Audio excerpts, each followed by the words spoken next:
Oh.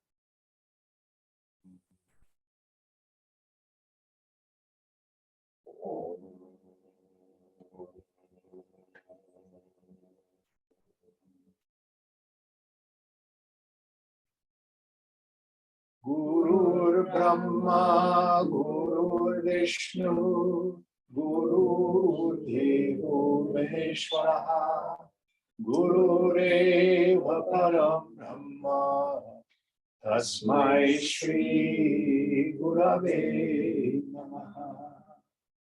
Chinmayam Vyapyat Sarvam Trilokyam Sacharacharam Atpadam Darshitam Yena Tasmai Shri Gurave Namaha.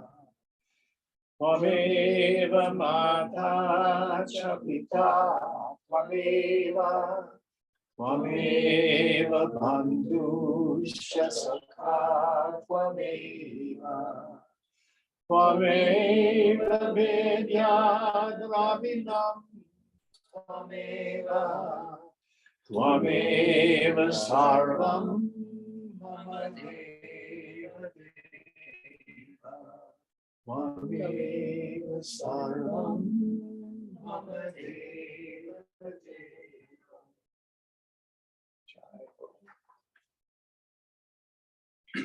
Om Sahana Bhavatu Sahana Bhunatu Sahaviryam Karavavahai Tejasvinavadhitamastu ma vidvishavahai. Om Shanti Shanti Shanti. Daniel, will you push the little white box there? Yep. Thank you, please. Well, welcome to everyone, beginning our journey once more through Bhagavad Gita. So before we start, let's go around the room for those of you here in my home, because some of you may not know one another. So I'm Jim. I'm Trevor. I'm Deepa. Fang. Divya. Mike. Sophia. Hugh. Nikki. Daniel. Great. So, little bit of background. The Bhagavad Gita is currently probably the most popular scripture in Hinduism. More so than some of the older ones, like the Upanishads or the Vedas.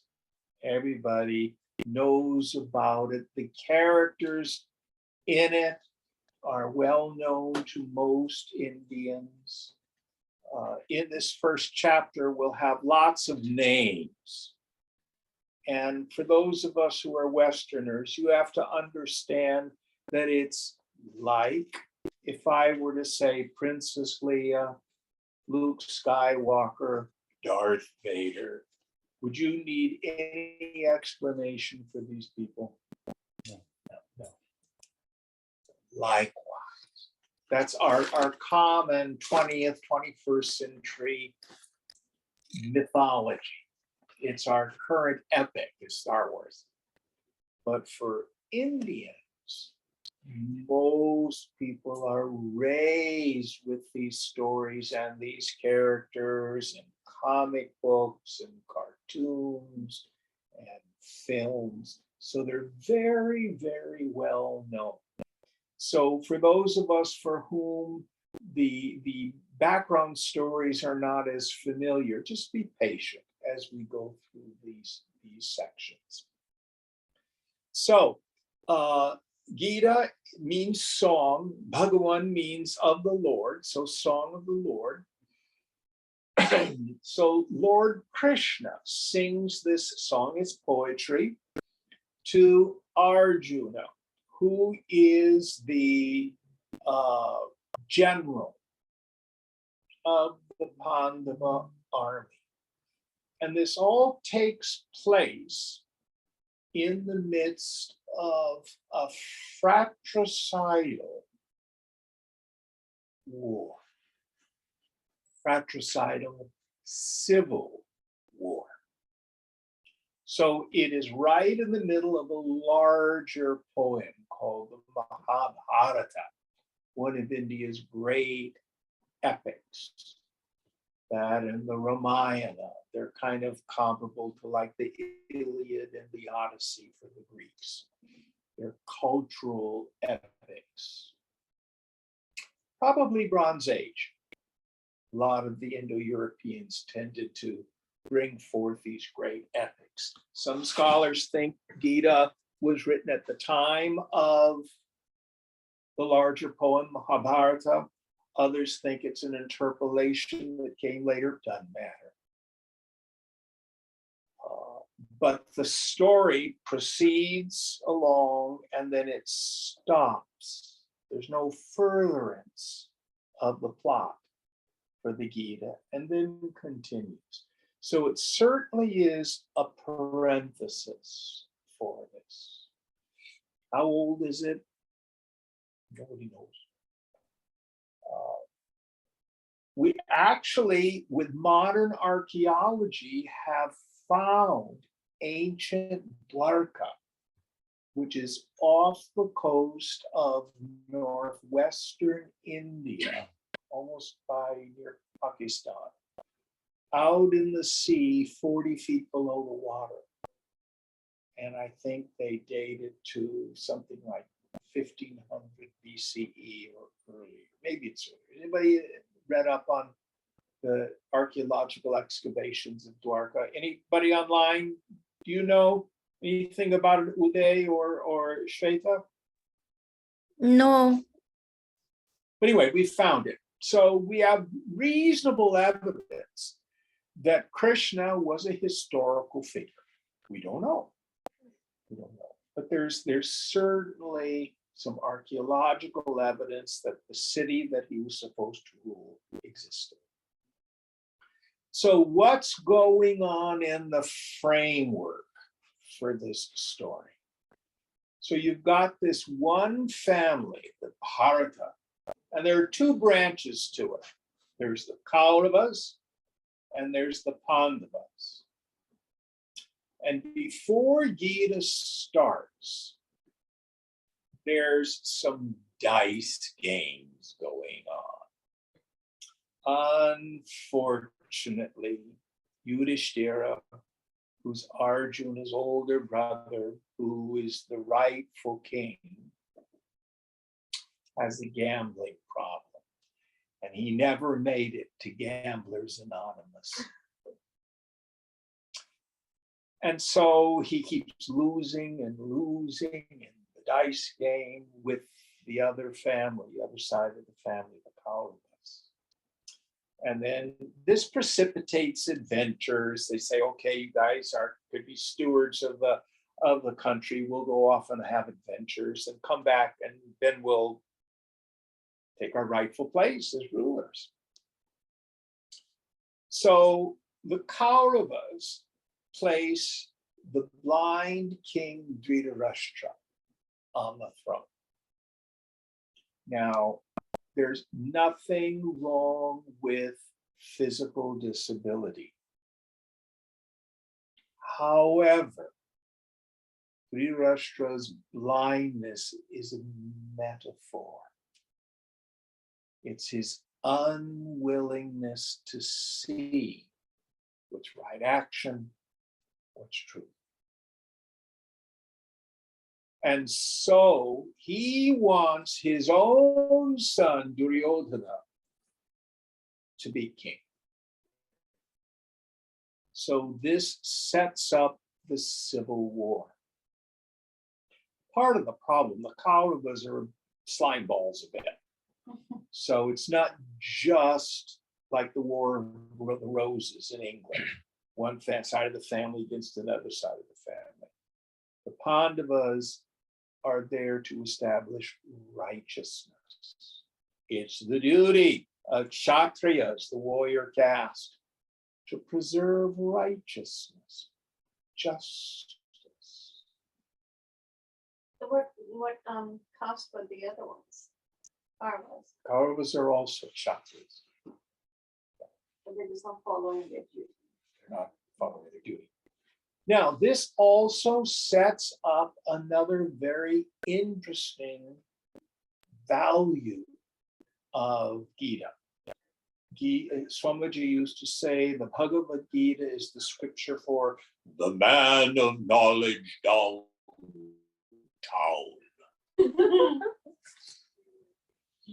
Because up until the time of the emergence of the Gita, deep realization, the spiritual life was considered the exclusive purview of the Brahmins, maybe the royal sages, Kshatriyas, and you had to leave the world and become a monk.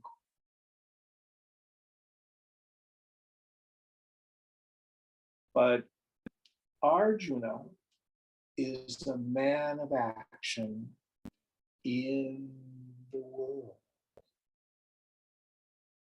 Now, many people argue over, well, I don't think Gita is a very spiritual book because it's about war. Ahimsa, non-violence. But it's an allegory. It's a metaphor. It has to do with the shades of gray in our own lives. Would that our choices were simply black and white. This is bad, this is good. A lot of the time it's difficult to discern the way through. We get confused as to our duty. So Gita teaches right ethical behavior. It is what is called a Dharma Shastra. Dharma here meaning righteousness. But it also sets forward the path and the goal to the highest wisdom. Now, we can study Gita identifying at 3 levels. And the teaching happens at these 3 levels simultaneously. They're, as it were, braided or woven together. First level, the level of our behavior. In that way, it's a Dharma Shastra. Sets forth what's right action. The second level is for those of us who are identified as spiritual seekers, as mumukshus, seekers after liberation, as yogis. Krishna will say, by all means, if you don't know who you are, be a yogi. This is someone who seeks union with the infinite. Then, what Krishna says about himself is true about the self in you. So that teaching about the nature of the absolute is also going on at the same time. So we have these 3 levels going on all the time. And for you and I, it depends on where we are in our own spiritual practice. Sometimes I just need some guidance of how to make a decision and what to do. Sometimes I need, these are tips from my spiritual practice. And then sometimes what I need is those reminders. What's my essential nature? Who am I? And Krishna puts that forward. Now, from the standpoint of terms in Gita, every single chapter is titled the yoga of fill in the blank with each one of the 18 chapters. So our poet Veda Vyasa, it's attributed to him. We don't really know whether he wrote it or whether he was a real person. But what he's endeavoring to do is take the term yoga out of its very limited notions that were common at the time. It's not just doing asana and pranayama and all that sort of stuff. It's a much wider understanding. The word yoga comes from the root yuj, which means to join. So it's getting yoked to the infinite. Anything that we do that leads us towards being yoked to the infinite is yoga. Another word we're going to hear in Gita is Atman. Atman simply means self. Now, dating Gita probably no earlier than 1200 BCE, probably no later than 200 BCE. But the word Atman in that earlier period had meaning according to its context. By the time we get to the classical period, if Shankar was writing in later, it's all very clear. So sometimes the word Atman means the Supreme Self. Sometimes the word Atman means the subtle body, the transmigrating soul. Sometimes it may even mean the physical body. So we have to interpret it contextually. This is why studying Gita without a really good commentary, and ideally studying with a teacher, without that, we can become confused. So this is, for example, why I'm very partial to Swamiji's commentary. It's exhaustive. It's almost as good as it being in satsang with it. So I highly recommend his particular translation with commentary. His commentary is based on Shankara. Shankara was the first that we know of to write what's called a bhasha, a commentary on Gita. He did that in the 8th century, late 8th century, early 9th century. And actually, Gita wasn't very well known until Shankara wrote his commentary.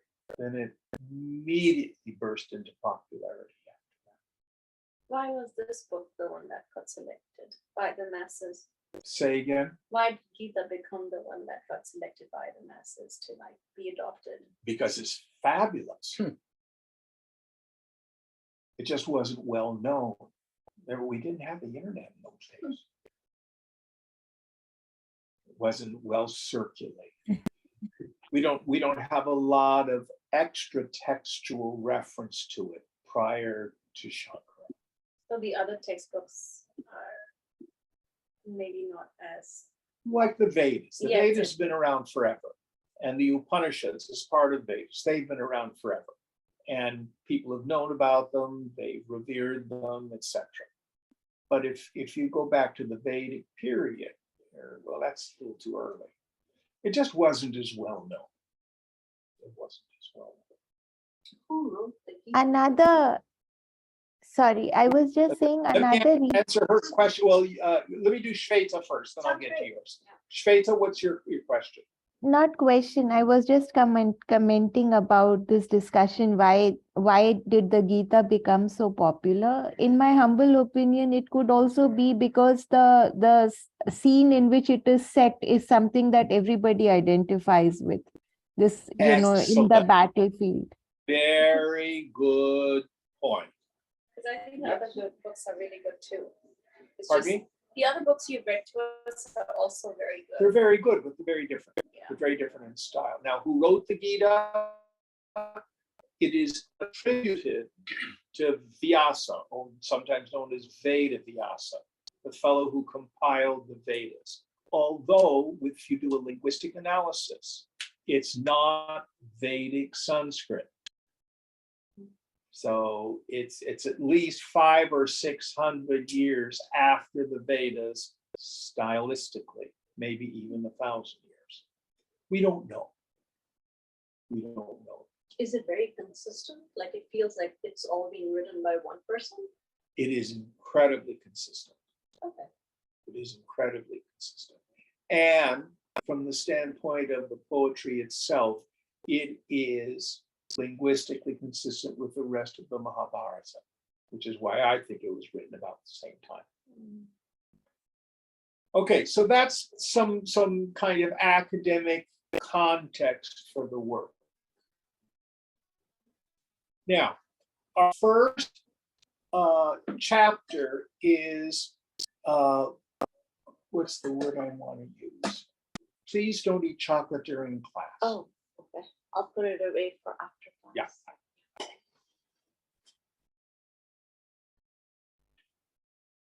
The first chapter is a bridge from the prior texts.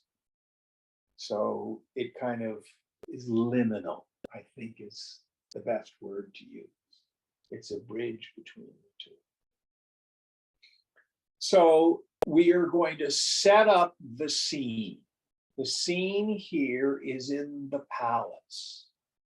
And Dhritarashtra, the blind old king, wants to know what's going to happen out there on the battlefield. The battlefield is Kurukshetra. And that's actually a real place. You can go visit it in India. And so he asks the court sage, whose name is Sanjaya, to tell him what's going on. Sanjaya is clairvoyant. So he has this inner vision and he can describe what's going on in the battle. So you've got to imagine the scene. You've got these two armies set up against each other. Kauravas on one side, theirs is bigger. And on this side are the Pandavas. Now,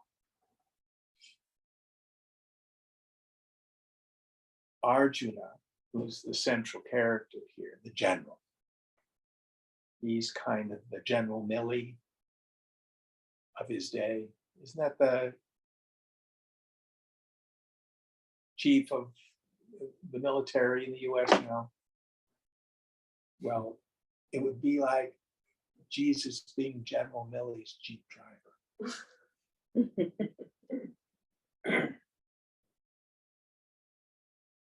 Or someone on a battlefield. So Arjuna kind of knows who Krishna is and kind of doesn't know who he is.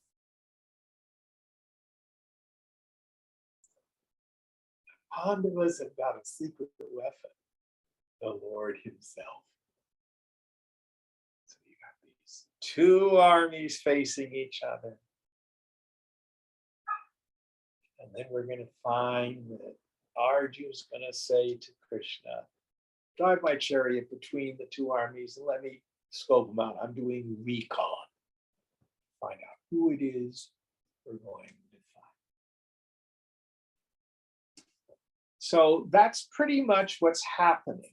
And I won't spend a lot of time on these various names. And everybody's got a conch shell and everybody's got a bow, and the conches and the bows all have names. So I'm not going to worry about all that. Again, for Indians, these are all very familiar names, but for us Westerners, we don't have to worry about it. Any questions before we dive into it?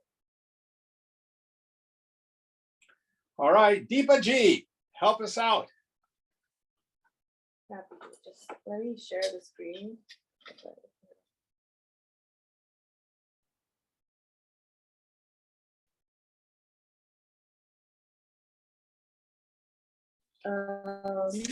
Yarasya uvaja, dharma kshetre kurukshetre. Should I start? Please. Dhritarashtra Vacha Dharma Kshetre Kurukshetre Samveta Yuyutsava Mamaka Pandavashaiva Kim Kurvat Sanjaya. Dhritarashtra said, "What did the sons of Pandu and also my people do? When desirous to fight, they assembled together on the holy plain of Kurukshetra, O Sanjaya." So he's speaking to the clairvoyant sage Sanjaya, and he says, "Dude, tell me what's going on." So this is again, he didn't have any drones overhead to watch the battlefield. He had to use a clairvoyant sage to do it. Going on.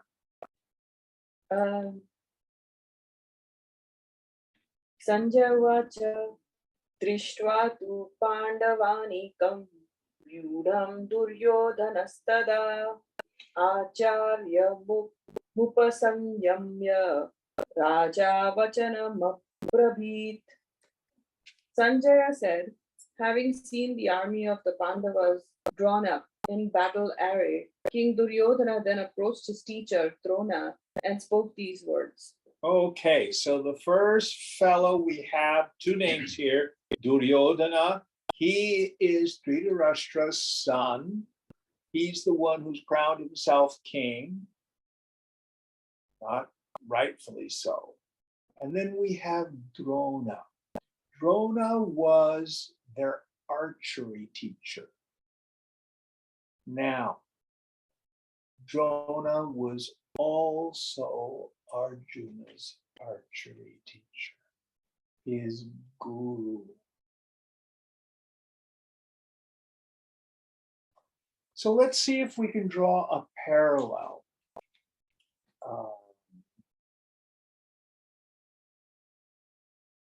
During the American Civil War, I'm having a senior moment. Who was the Major General on the Confederate side? Robert E. Lee. Yes, Robert E. Lee. Robert E. Lee was a West Point graduate, considered one of the best generals, incredibly well respected prior to the Civil War. And then he chooses to fight for Virginia. That's where his loyalty was. So what do if you're a cadet that was trained by Robert E. Lee, a lieutenant or a major? Do you follow this man that you revere or not? This was a real issue in the American Civil War. It's a real issue in this war because Drona is like a Robert E. Lee figure.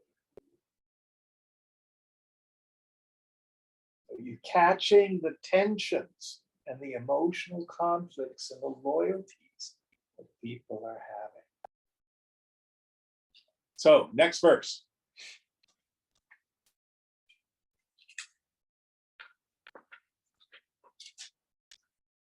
Pashyetam Pandu. Sorry. Share for those people on there. Pashyetam Pandu Putrana Macharya Mahatim Chamum Vyudham Drupada Putrena tav shishyena dhimata. Behold, O teacher, this mighty army of the sons of Pandu, arrayed by the son of Drupad, thy wise disciple. Yes. So Duryodhana says to Drona, look over there. There's the Pandava army. And there your own disciple, Arjun, is there getting ready to fight. Next verse.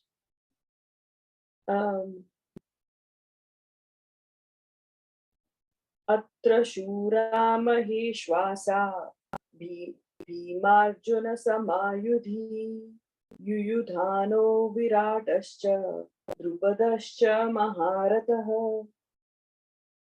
There are two together. Sure. Drushtaketushchaketi Drushtaketushchetkitanah Kashirajasya Viryavan Purujit Kunti Bhojasya Shaipyasya Narapungava.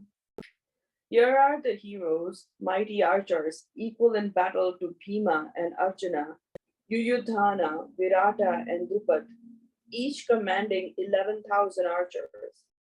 Drishtaketu, Chekitana, and the valiant king of Kashi, Purujit, and Kunti Bhoja, and Saipya, the best of men.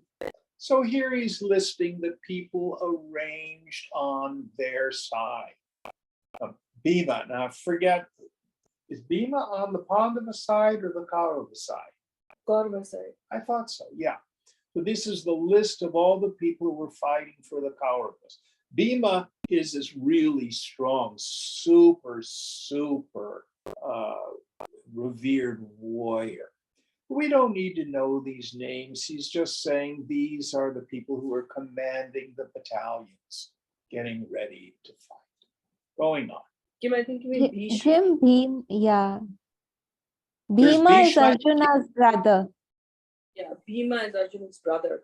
And Bhishma. Yeah, Bhima is Arjun's brother. But did he say Bhishma or Bhima there? Bhima. Bhima. So he's listing the Pandavas. That's what I thought. Yeah. Yeah. Okay. And Bhishma is on the Kaurava side. Sorry, my mistake. Bhishma's on the Kauravas, and that's the grandfather. Yeah, the grandfather. Yeah, that's the grandfather. All right, going on. I'm not going to share my screen because it's a No, we're adjustment. going to go through this quickly because Okay. it's just all context.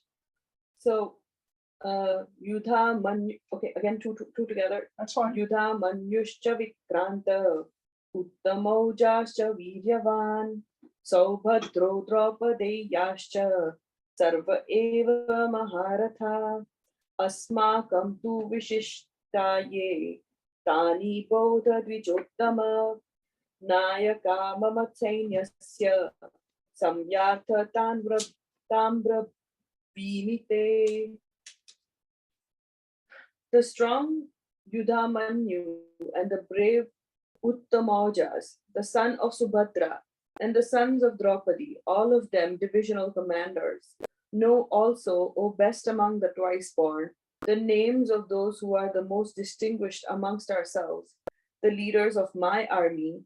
These I name to thee for thy information. Yes, so he's now finished naming all the commanders of the Pandava army. Now he's going to make a list of those who are on the Kaurava side. Going on.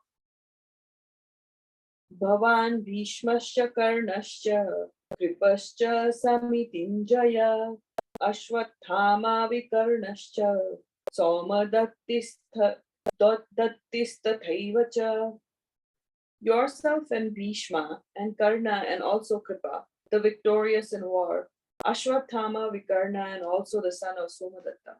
So again, these are well-known heroes in the poem, the great Mahabharata poem. They're people now who, because of allegiances, are on the side of the Kauravas. Now, this is an interesting thing. One of the fellows is Bhishma. Bhishma is the grandfather And you think he'd want to be on the side of the righteous, but he has allegiance to the throne, which is now being held by Dhritarashtra. So he is compelled by his honor to do something he may not really want to do. The whole thing is layered with all sorts of mixed loyalties. Who is he the grandfather of? Arjuna.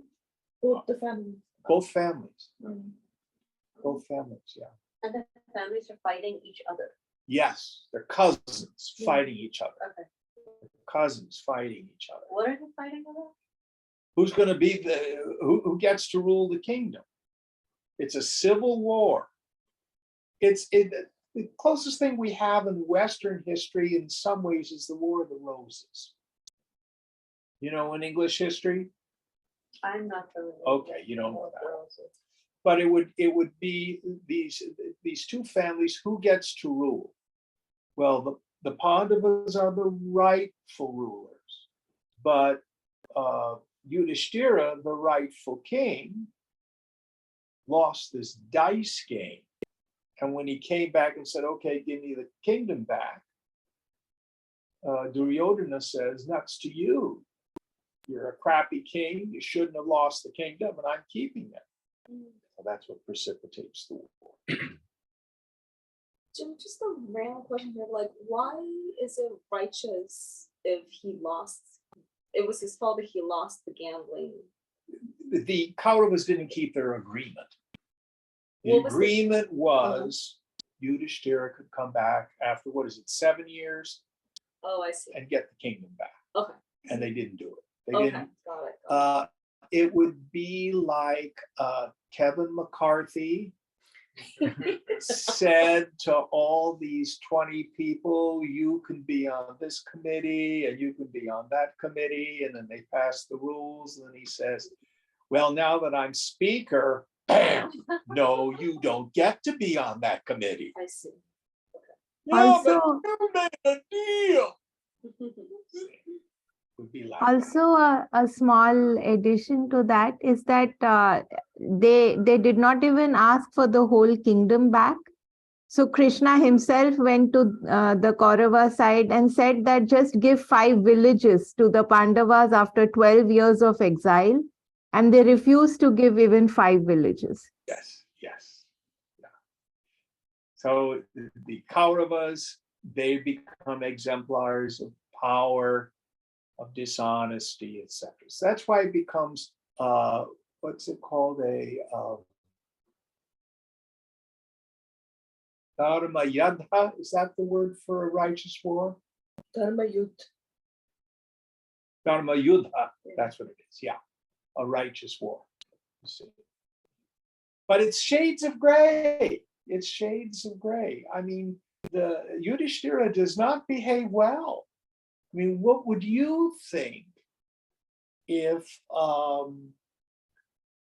Biden got in a dice game with Sweden and lost Alaska? You know what? I mean, there's a little craziness here going on, but that's just the context. And this is deliberate. It's deliberate because my life and your life isn't black and white. I mean, Shweta and I have had so many conversations about what do you do in a politically charged academic environment? You know, what is righteous action? You know, when other people, you know, it's shades of gray. Where's my responsibility? And we find that in business. We find it in families. So is it supposed to be like a metaphor? It is for- a metaphor, yes. It is an allegory for the kind of life you and I live in the world, which does not always have clarity. That's what makes it so beautiful. Would that our lives were so simple. This is the right thing to do. I know exactly what it is. We have doubts. We have doubts. And Arjuna, you will see, will have doubt as well. Does that make it clearer? Yeah, I guess is it also allegory for power struggles and kind of All sorts of it. people are fighting all the time? You or get something? it. And the power struggles within our own bosoms. Have you ever had a dear friend or a significant other of some sort and had a need to be right? I have.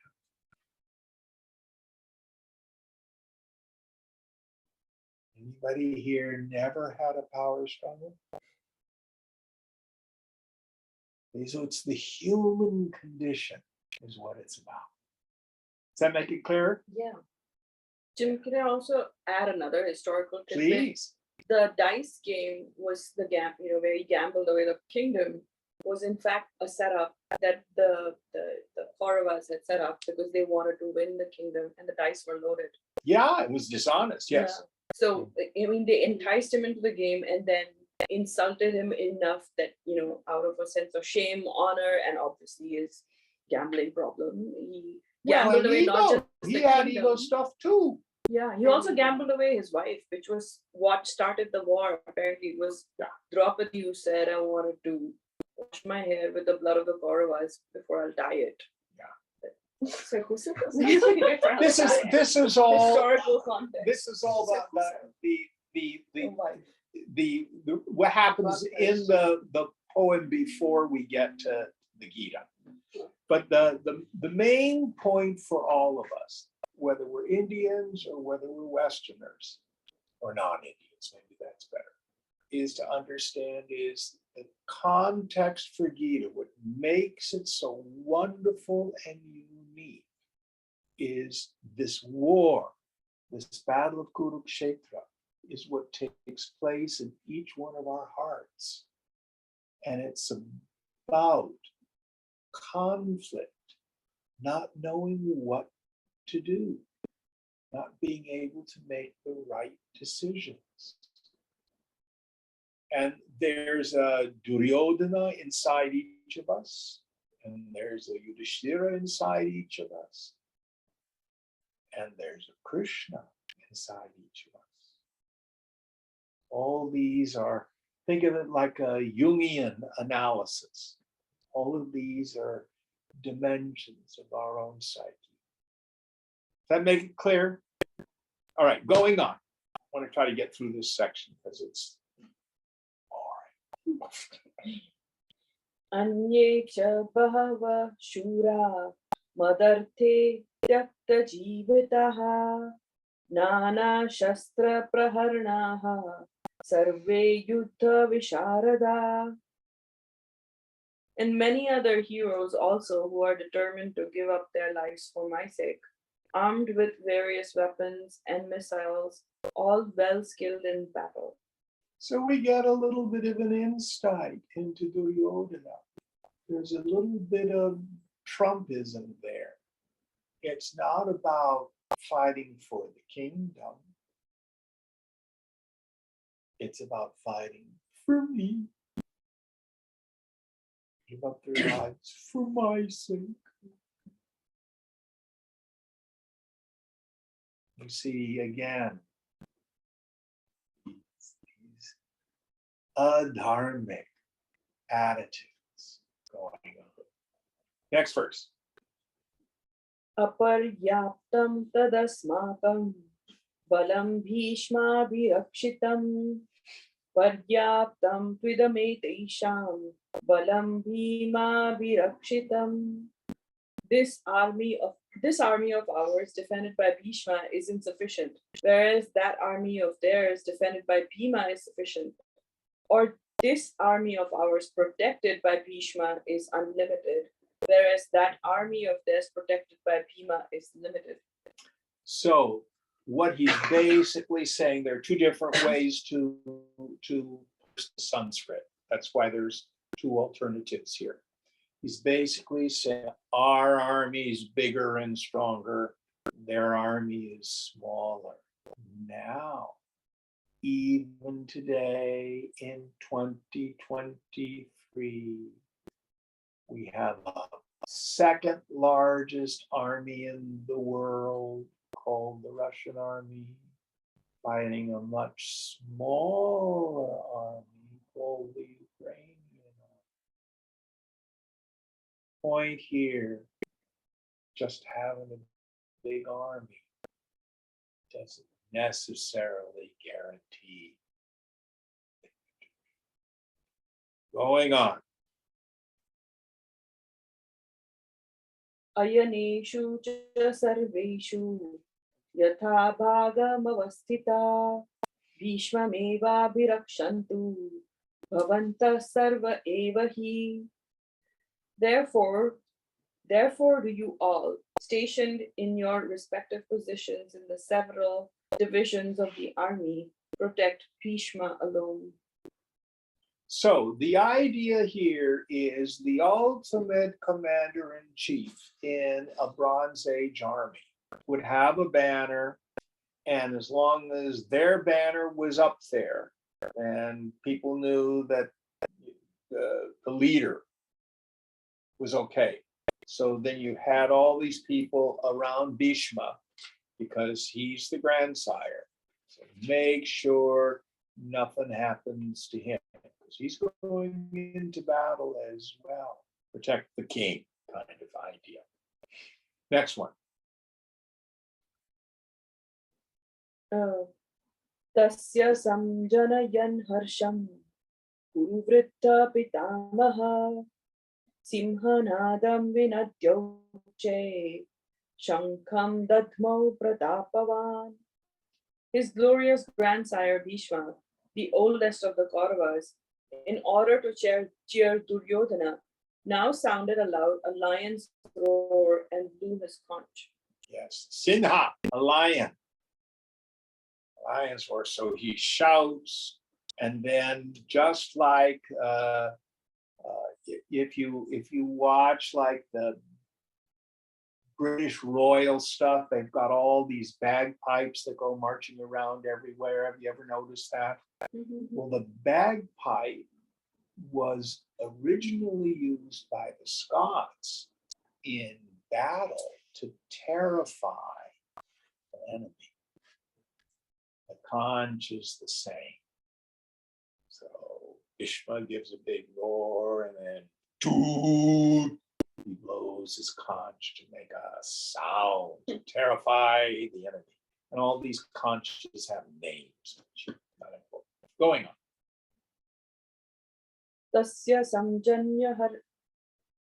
Tasya samjanayan harsham guru vriddha pitamaha. Oh, did I do this already? Simhanadam I think you vinadyoche did that one, didn't you? shankham dadmo pratapavan. I think I might have. Yeah, you did that one. That's where he's the lion conch. roar, and then he's got the conch. Yeah. Next one. Tatha shankascha bhairyascha pranavana kagomakha sahasaivaabhya hanyanta sashabdha sumulo bhavat. Tata shwaiter hayer mukte mahati syandane sthito madhava pandavaschaiva divyo shankho pradatmatuhu. Then following Bhishma, conches and kettle drums, tabors, drums and cow horns blared forth quite suddenly, and the sound was tremendous. Then also Madhava and the son of Pandu, seated in their magnificent chariot, yoked with white horses, blew their divine conches. So the Kauravas, they make all their battle cry and noises, and then in response, the Pandavas do the same thing. So we can make as much noise as you. This is how ancients would try to terrify the enemy preparing. preparing for battle. Going on. Panchajanyam Rishikesho Devatattam Dhananjaya Paundram Dadmo Mahashankham Bhima Vrikodaraha. Rishikesha blew the Panchajanya, and Dhananjaya, Arjuna, blew the Devadatta and Vrikodara, Bhima, the doer of terrible deeds, blew the great conch named Paundra. Yes. So Hrishikesha is one of the nicknames for Lord Krishna. It literally means he whose hair is piled on top of his head. So that's what it means. So again, we're back to this idea, the Pandavas now, they are blowing their conches in response to what the Kauravas have done. Going on. So the next three verses are together, so 3 verses.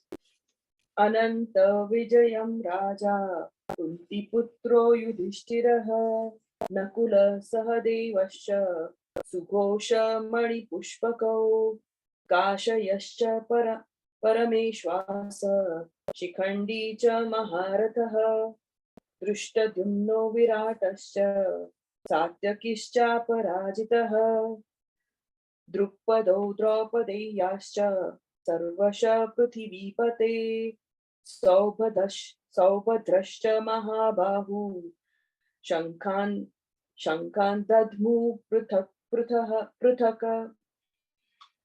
King Yudhishthira, the son of Kunti, blew the Ananta Vijaya. Nakula and Sahadev blew the Sughosha and the Mani Pushpaka. The king of Kashi, an excellent archer, Shikhandi, the mighty commander of 11,000 archers, Drishtadyumna and Virata and Satyaki, the unconquered, Drupada and the sons of Draupadi, O land of the earth, and the son of Subhadra, the mighty armed, blew their respective conches. Same thing. We're just making noise back and forth. Going on. Okay. So the same thing is again 3 verses together. Yeah. Saghosho Dhartarashtranam Hridayani Vyadarayat Dabhascha Prithvim Chaiva Tumulo Vyanunadayan Atha Vyavasthitan Drishtva Dhartarashtran Kapitvaja Pravritte Shastra Sampate Dhanuruddhamya Pandava Rishikesham Tada Vakya Nidamaha Mahipate. This is very interesting. Okay, stop here. That tumultuous sound rent the hearts of the people of Dhritarashtra's party and made both heaven and earth reverberate. Then, seeing the people of Dhritarashtra's party standing arrayed and the discharge of weapons about to begin, Arjuna, the son of Pandu, whose ensign was a monkey, took up his bow and said these words to Krishna, Rishikesha, O Lord of the earth. So they've finished making loud noises at each other. And notice that the Kauravas are a little shaky. And then what Arjuna is going to do, he is in command. He's a man of action. So he's going to give an order to his chariot driver, Krishna. Let's see what he does. Going on. I think, again, this is interesting. There's a half shloka and 2 shlokas. So I'm going to read all 3 together. That's okay.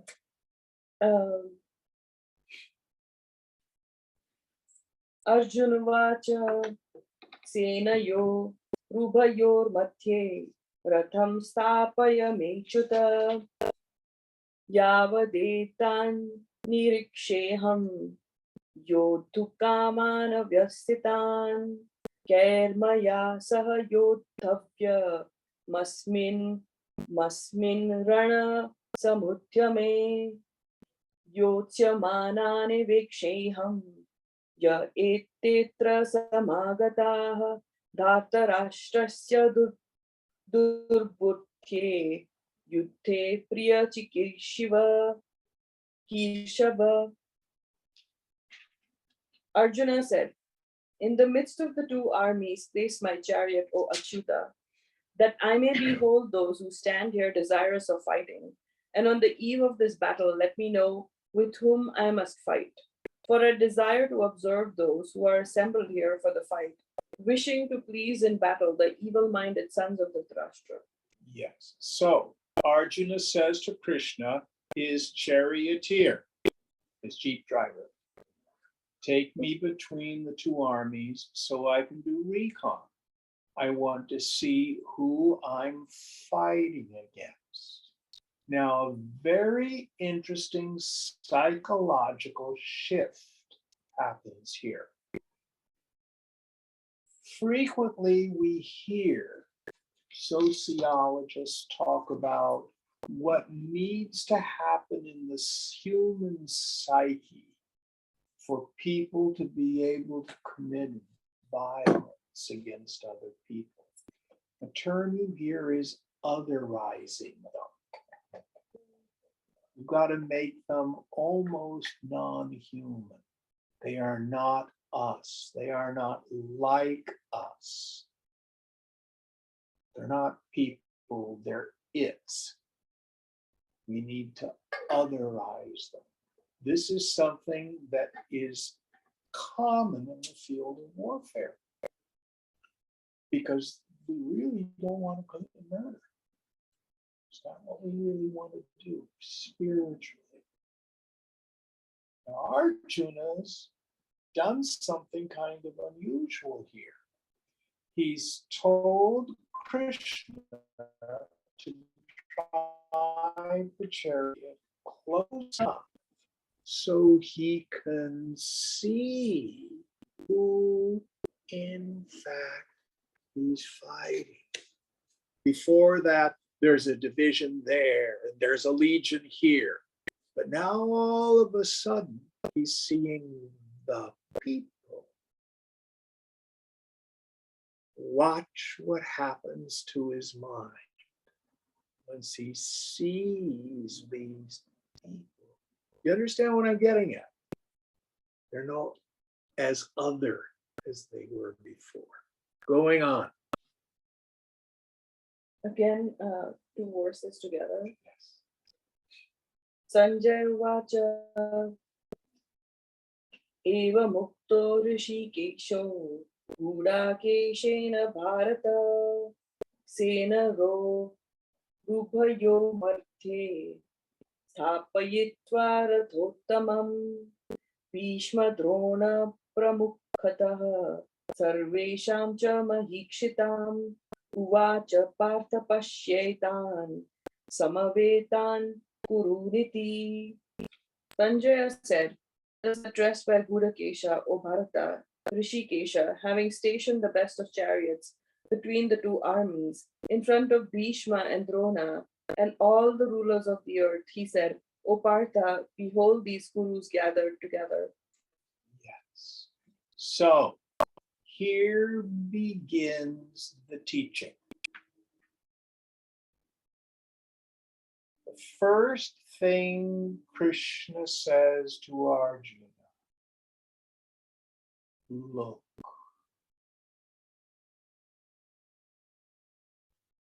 Our deepest spiritual problem is spiritual ignorance.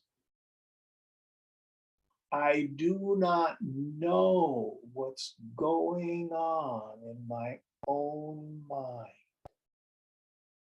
I distract, I avoid, I go unconscious, I fix, I blame. That's our problem. And this can go on for lifetimes, being unconscious. So the first teaching of Lord Krishna is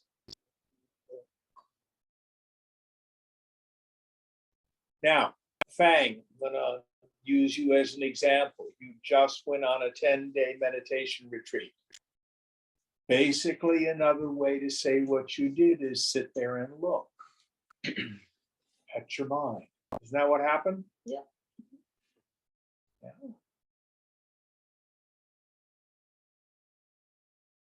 In Vivekachudamani, Shankara says that person who has a knowledge of the world outside and an understanding of the world inside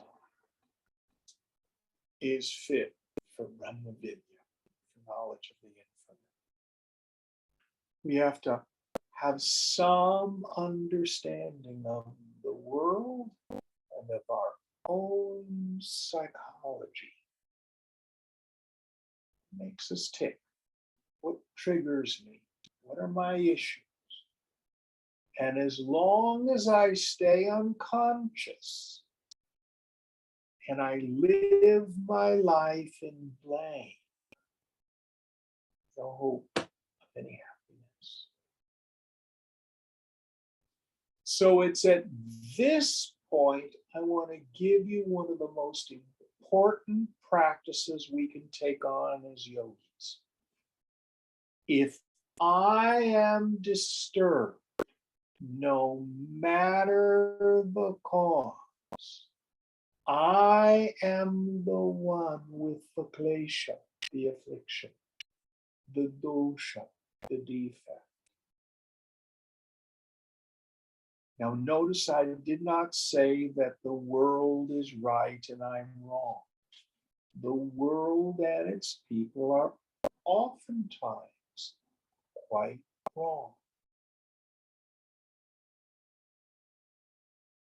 But I'm pretty powerless over other people. What I'm not powerless over is what's going on inside me.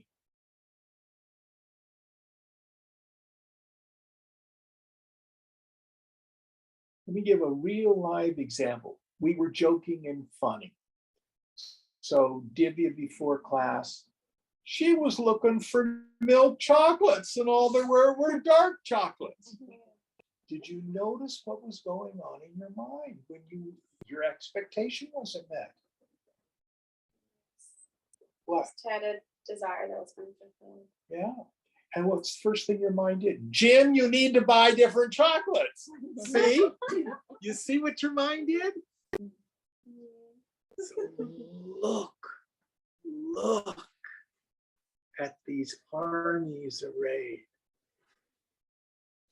Pandavas, the more righteous thoughts in my mind. The Kauravas, selfishness, the greediness, stuff like that. It's the human condition. No blame. No blame. But what a yogi wants to develop the habit is if my heart moves, if I'm disturbed, oh, I reacted. What's that about? What's that about? And you don't do this just in a Gita class. You do this out there in your own Kurukshetra, in the battlefield of your own life.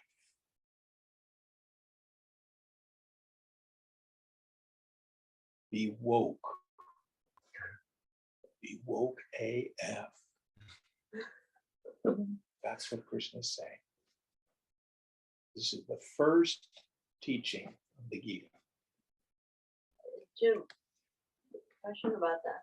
Yes. So, for example, like I went on vacation and I came back and I haven't been feeling good, and I don't blame anyone for it at all. It's definitely not blaming or anything, but should I try to change that to feeling better, or should I just accept that I don't feel good? And Well, what I would Just- suggest is why yeah. don't you just sit in meditation and be quiet and see what comes up. See what arises. Maybe you can get an insight. Why don't you feel good? I've been trying so far, I've had zero insights into Have you been Into- quiet, or are um you doing it while you're washing dishes? no, while you're it's going to- I meditate. Like I sit down, Okay. everything's off. It's my daily practice twice a day. And what So- you know for sure is you don't know. Yeah, That's okay. And you just got to be patient with that. but I guess should I have the energy that if I feel bad, I should try to feel good, or should I just? I can't tell you. You have to follow your own intuition. I mean, you don't get a gold star for suffering. You know, the suffering is there's not, suffering has a value in that it teaches us to let go of the things we're attached to. But we can talk about it more afterward. I don't know why you're not feeling well. Did you have a good time on vacation? Yeah, it was really great. Maybe And, you know you're back in the grind of your own boring, mundane life. You know, that's possible. yeah. Yeah. But you'll figure it out if Yeah. you're quiet and you pay attention. As Krishna says, look. Okay, so first teaching. So pay attention. Another way we can frame this assignment is to take on the practice of what we call Sakshi Bhava, the attitude of the witness. I want to stand apart from your thoughts and your feelings. Notice what's going on. Notice what's happening. Be the witness of your interior life. Most of us are unconscious. We're zombies.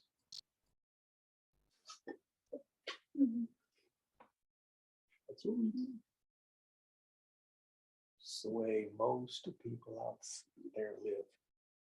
Just zombies. No blame. All right. Any thoughts about this before we go on? Actually, John, Yes. would it be okay to offer some something that's helpful to me for my meditation retreat? Because Maybe after class, Sure, you yeah. two you can talk. yeah, All right. Going on. Next verse.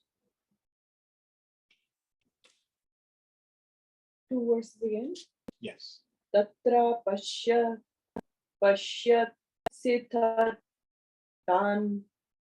Sorry, very complex. And Tatra pashyasithatan artha pindyunatha pitamaham acharyan matulan bratru anputran pautran Kimstatha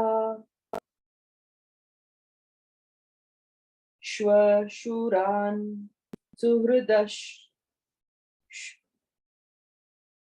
Shuhrudaschaiva Senayor Rubhayorapi Tan Samiksha Sakaunteya Sarvan Bandhunavasthitan. Then Partha saw stationed there in both the armies fathers, grandfathers, teachers, maternal uncles, brothers, sons, grandsons, and friends too. He saw fathers-in-law and friends also in both the armies. Then the son of Kunti, seeing all these kinsmen thus standing arrayed, spoke thus sorrowfully, filled with deep pity. Yes. So Arjuna all of a sudden ceases to otherize the enemy. And he sees who's over there. Real people. Not only that, people that he's loved, that he grew up with, that he studied with. And he knows who's in his own army, and the whole thing fills him with sorrow and pity.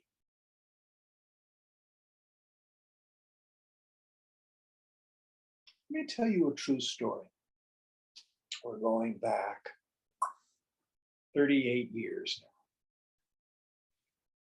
So I had a friend, his name was Ray, and he had been a street wino. And by God's grace, he got sober. And by that time, he'd been sober quite a while. And I was walking along Mission Street with him. And no, we were on 19th heading towards Mission. And we walked by this doorway, and there was a drunk lying passed out in the doorway.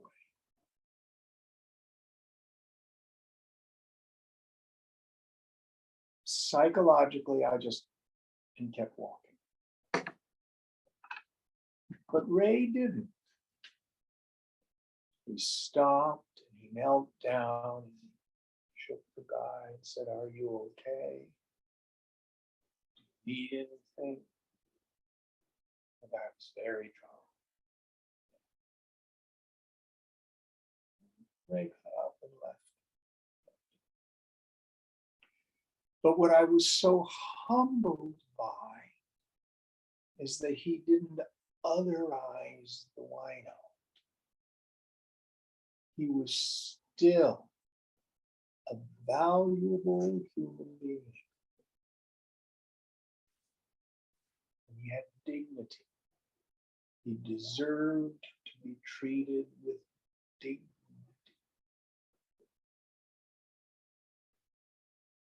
Once we can begin to do that with people, our behavior changes. How many of us put on blinders and try not to see the poor? Don't want to be aware of suffering. We shut our hearts down because it's too painful.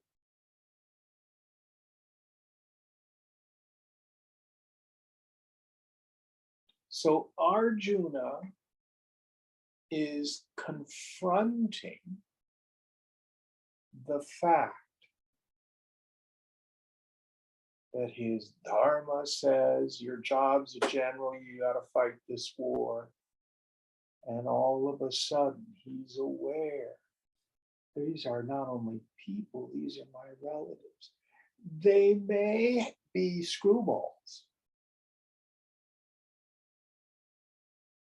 I mean, we just finished the holidays. Did any of you go home and have to put up with the crazy uncle at the dinner table? Or do you have other relatives and you just are dismissive? How many of us have done that? To sometimes the people we're closest to. We don't see. See what's there. Now Krishna says, look, Arjuna did. And he's not a happy camper about it. He's filled with sorrow and pity. So we will leave our story here. Pick up and see what happens to Arjuna as the result of this deep confrontation that he's going through psychologically. Om Purnamada Purnamidam Purnat Purnamudachyate Purnasya Purnamadaya Purnameva Vashishyate. Om Shanti Shanti Shanti. Hari Om Sri Guru Pyo Namaha. Hari Om.